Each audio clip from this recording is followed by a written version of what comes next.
Good morning. দেখো, আজকে ওই মডিউলের মধ্যস্থ ম্যাথ মডিউল যেটা আছে সেখানে যে বিভিন্ন ফাংশনগুলো আছে ওইটা আমি কল করে দেখাচ্ছি। দেখো, অলরেডি ফ্লোর আছে, সিলিং আছে, পাও আছে, অ্যাবস এফ অ্যাবস আছে, তারপরে সাইন কস ট্যান আছে। এই ফাংশনগুলো কিভাবে ব্যবহার করে করে দেখাচ্ছি। হুম, দেখো, তো আমরা একটা কাজ করি, ইম্পোর্ট ম্যাথ করে নিই। ইম্পোর্ট ম্যাথ, কারণ আমাদের ম্যাথের মধ্যে মধ্যস্থ বিভিন্ন ফাংশন আমরা কল করে করে দেখব। তাহলে প্রথমে ইম্পোর্ট ম্যাথ করে নিলাম। এইবার ম্যাথ ডট বলে যে ফাংশনগুলো তোমাদের সিলেবাসে আছে ওইগুলো করছি। যেমন সিলিং আছে। সিলিং মানে কোনো একটা দশমিক সংখ্যার সিলিং ভ্যালু। দেখো, খেয়াল করো, সিলিং ভ্যালু মানে ওপরের ভ্যালুটা। তো এখানে 15.23 হিসেব মতো আসন্ন মান কিন্তু 15ই আসার কথা, কিন্তু সেটা আমরা পাচ্ছি না। কেন পাচ্ছি না? কারণ দশমিক সংখ্যার সিলিং ভ্যালু সবসময় ওপরের ভ্যালুটা দেয়। তো যেরকম ভাবে ওপরের ভ্যালুটা পেলাম, একই রকম ভাবে ফ্লোর ফাংশন দিয়ে ম্যাথ ডট ফ্লোর যে ফাংশন আছে ওটা ব্যবহার করলে আমরা ঠিক নিচের ভ্যালুটা পাবো। ধরো আমার 42.69 আছে, কিন্তু আমি নিচের ভ্যালুটাই পাবো, মানে 42 পাবো। ঠিক আছে? আচ্ছা, একই রকম পরবর্তী যে ফাংশন আছে, দেখো, সিলিং হয়ে গেল, ফ্লোর হয়ে গেল, এরপর পাও আছে। হ্যাঁ, পাও মানে পাওয়ার। তো পাওয়ার দিয়ে কি করব? কোন সংখ্যার পাওয়ার নির্ণয় করা যায় কিভাবে হবে? হ্যাঁ, ধরো 2,3, তার মানে 2 টু দি পাওয়ার 3 এর ভ্যালু আমরা পেয়ে যাব।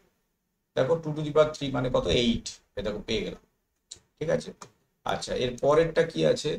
F abs. এটা হচ্ছে অ্যাবসলিউট ভ্যালু বের করে। Math dot F A B S. এটা দিলে কি হবে? ধরো -6 যদি থাকে তাহলে 6 পাবো। আবার যদি কোনো পজিটিভ সংখ্যা থাকে তাহলে যেটা ভ্যালু আছে সেটাই পাবো। যদি 3 থাকে তাহলে 3ই পাবো। অ্যাবসলিউট ভ্যালু মানে হচ্ছে পরম মান। কোনো সংখ্যার নেগেটিভ ভ্যালু থাকলে সেটা পজিটিভ ভ্যালু পাবো, আর পজিটিভ ভ্যালু থাকলে তো পজিটিভই পাবো, কোনো অসুবিধা নেই। আচ্ছা, এরপর কি আছে? এরপর আছে সাইন কস আর ট্যান। এগুলো তো ত্রিকোণমিতির ফাংশন। তো সাইন কস ট্যান এর করার আগে তোমাদের টেবিলটা দেখিয়ে দিই। এই টেবিলটা, হ্যাঁ, তো এই টেবিলটা থেকে যেগুলো ডেফিনিট মান আছে সেগুলো করি। যেমন ধরো, sin 90-র মান হচ্ছে 1। তো এমনি কল করলে কিন্তু sin 90-তে আমি 1 পাবো না। দেখে নাও।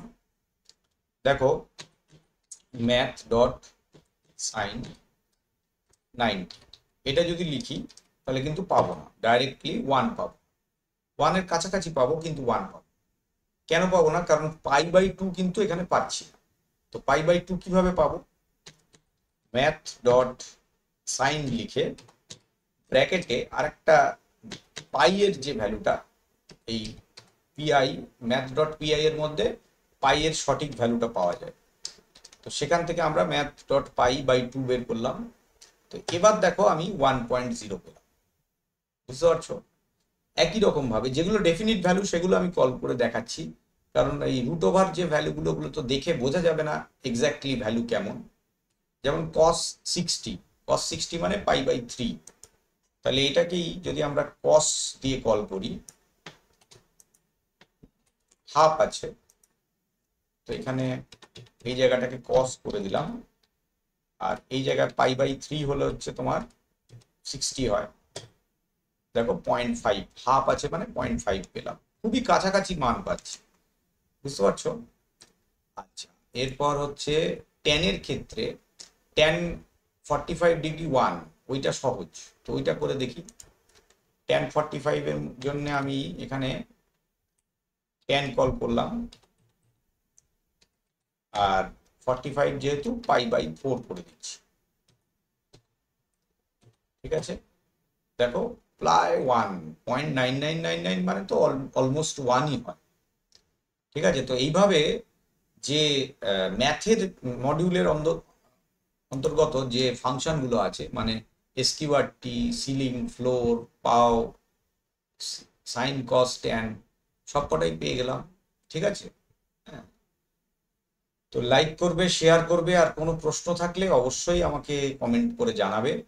পরের যে ক্লাস দুটো হবে সেই ক্লাস দুটোতে তোমাদের র্যান্ডম মডিউল আর স্ট্যাটিস্টিক্স যে মডিউল আছে সেগুলো দেখিয়ে দেবো।